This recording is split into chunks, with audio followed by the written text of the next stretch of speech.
Now let's talk a little bit more about some fill ideas that we can incorporate with these bass drum patterns. Up until this point, when we've gotten to our fill, we've played either the same note rate that we've been using during our beat or something faster. We've gone up to 16th notes a lot of times. What I want to talk about today are a couple different options that allow you to do more than just get louder when you go to a fill. If you've listened to any type of music, you've noticed that the song doesn't stay at the same intensity level the whole time. It ebbs and flows. It'll have quieter sections and it'll have louder sections. That's really what makes a song interesting. If the singer was just screaming at you through a whole tune, that would get old really, really fast. Same thing with drums. If we're just playing at one volume level and playing screaming loud the whole time, that's going to get really old for the listener. So we want to have a couple more things at our disposal. And dynamics are the way to do that. Dynamics are really simply just how loud or soft you play. And we can pick our dynamics based on what's coming next in a song. So if we're moving into a section that gets quieter, we want to have a fill that maybe gets quieter. If we're moving into a section of a song that gets bigger, we want to go from that quieter dynamic up to one of the bigger ones. That's what we've been doing most of the time. The other thing we're going to talk about is leaving some space in our fills. We're not just going to play all the way through the fill. This can be a really, really effective thing to do and creates a lot of interest in your playing. For our first one, let's deal with those dynamics. Let's take a really, really simple note rate, eighth notes on the snare and the floor tom together, and let's go from quiet to loud. This would be a great fill to use if you were building into a chorus or a guitar solo or something like that with the band you're playing with. So let's hear what that might sound like.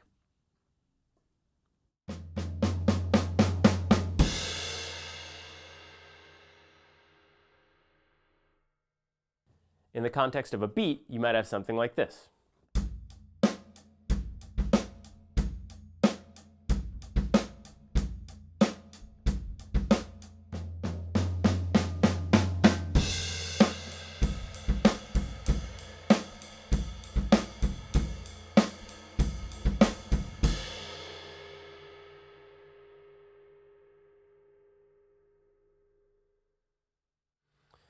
So you can see that fill built up, and then I went over to the ride cymbal to keep that intensity level building as we got to the next section of the song.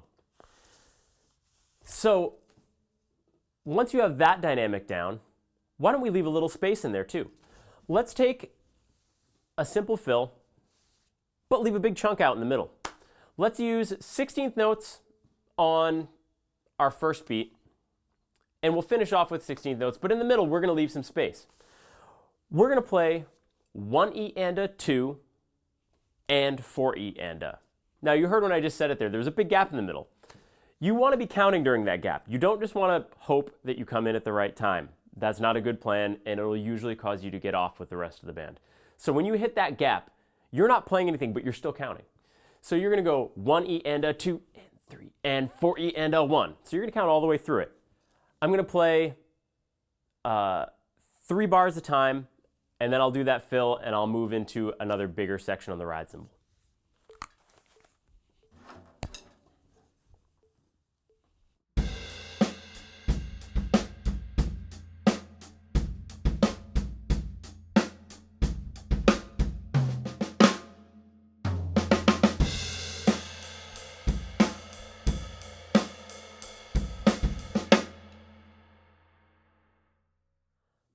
All right, so let me play that fill a couple more times for you.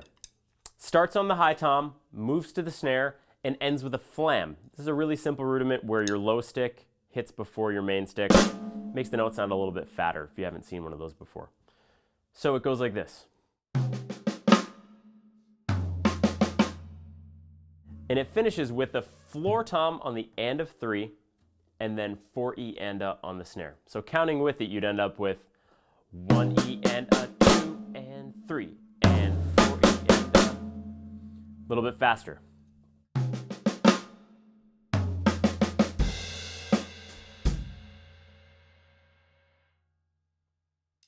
So let's try that twice through at a little bit faster tempo.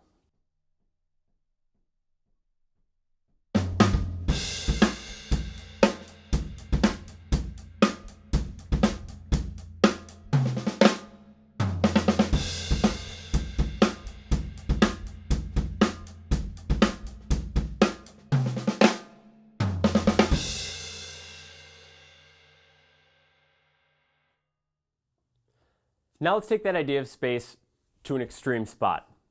We're going to play a fill that uses only 3 notes. We're going to play a flam on beat 1, and we're not going to play anything until the end of 3, and then we're just going to play 2 notes. So we're going to go and 4. This could be a really great fill if you wanted to come down in intensity level. We're leaving a giant spot, and then we're coming in with a quieter drum. Now our snare is really aggressive sounding. Our floor tom is kind of a little bit mellower sounding drum. So what we're going to do on this one is we're going to play the flam on 1, 1, 2, 3, and 4. You can see how that doesn't build at all. It actually really shrinks down in terms of how loud it sounds. So this would be something that we'd use if we're going into a quieter section of a song. So here's an example of that at a little bit slower tempo, and this fill is going to come down in intensity level with an enormous gap in the middle of the bar.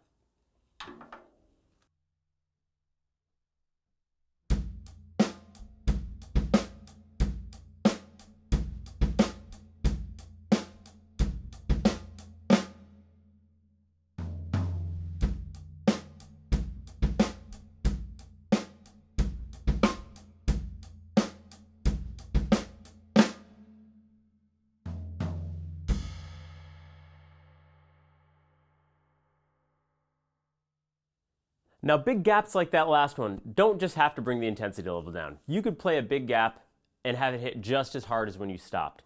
It's all a matter of how you play those notes coming back in. That time I chose to play them nice and quiet on the floor tom, but if I changed my orchestration and maybe played them on the snare or on the hi-hat and the snare, you could get that same effect of increasing intensity level even though you left a big space there. So let me show you what that might sound like.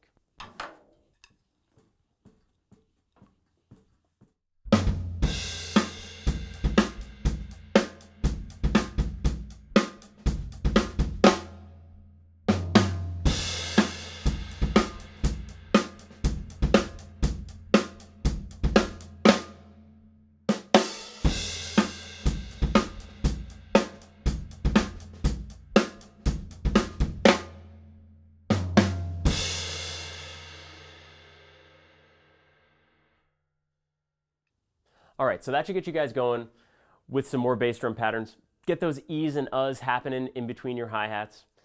Dig in, work with those dynamics on your fills, going from loud to quiet, quiet to loud.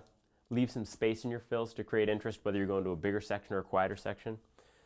And if you get through all the examples and you're still feeling stuck, trying to come up with a new fill on your own, put on some recordings you like. Listen to the drummers and copy what they're doing. You'll start to notice a lot of the stuff that we talk about in our lessons showing up in those recordings. And if you asked almost any drummer where they got a specific fill from, they'll almost always reference one of their favorite drummers or recordings that they listen to a lot. So do the same. Listen to lots of great drummers and copy what they do. It's a great way to come up with stuff and make it your own. So to finish off, I'm going to play through a couple patterns using the examples we talked about earlier and have some fun building up my fills with dynamics just to show you where you can take some of these ideas after you've practiced them for a little bit. So thanks again for stopping by thedrumshed.com, and we'll see you next time.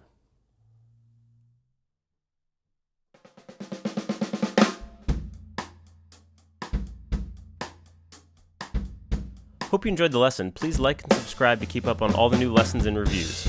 Follow us on Instagram, Twitter, and Facebook, and leave a comment below letting us know of any new lessons or reviews you'd like to see in the future. Also, if you enjoyed the lesson, please consider donating to thedrumshed.com to help fund future lessons.